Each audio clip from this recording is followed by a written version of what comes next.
பூம்புகாரில் பூத வழிபாடு செய்யப்பட்டது என்பதை சிலப்பதிகாரம் நமக்கு கூறுகிறது.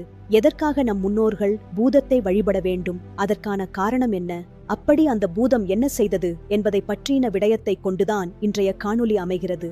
முன்பு ஒரு காலத்தில் இந்திரலோகத்தில் சேமத்தில் வைக்கப்பட்டிருந்த அமிழ்தத்தை கலுழன் என்னும் அசுரன் கவர்ந்து சென்றனன். அதனை மீட்க கருதிய இந்திரன், யான் சென்று வருங்காரும் என் நகரினை காப்பவர் யார் என சிந்தித்த பொழுது, யான் பாதுகாப்பேன் என்று முன்மொழிந்தான் முசுகுந்தன். அது கேட்டு இந்திரன் மகிழ்ந்து, இது நின்வழி நிற்பதாக என ஒரு பூதத்தை நிறுத்தி சென்றனன். அக்காலை அவுணர்கள் பெருந்திரளாக வந்து போர் புரிந்தனர்.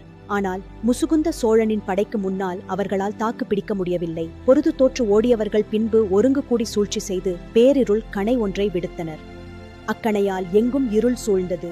முசுகுந்த சோழன் செய்வது தெரியாது திகைத்து நின்றான்.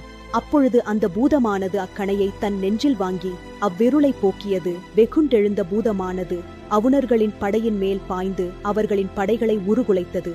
அதனால் முசுகுந்த சோழன் மீண்டும் அவுணர் படையை வென்றான். மீண்டு வந்த இந்திரன் நிகழ்ந்தவற்றை அறிந்து அப்பூதத்தை அம்மன்னனுக்கே மெய்க்காவலாகுமாறு பணிக்க, அது ஆங்கு நின்றும் போந்து புகார் நகரில் நாலங்காடியில் இருந்து பலியேற்று வருவதாயிற்று. காலங்கள் பல கடந்த பின்பும் அப்பூதமானது சோழவள நாட்டை காத்து தன் இன்னுயிர் நீத்தமையால் அதற்கு விழவு எடுத்து உயிர் பலி ஊட்டி சித்ரா பௌர்ணமி அன்று விழா கொண்டாடி வந்தனர் நம் முன்னோர்கள் என்ற குறிப்பு சிலப்பதிகாரத்தின் மூலம் நம்மால் அறிந்து கொள்ள முடிகிறது. இதுபோன்ற இன்னும் பல சுவாரஸ்யமான வரலாற்று குறிப்புகளை கேட்டறிவதற்கு எங்கள் சேனலை சப்ஸ்கிரைப் செய்யவும்.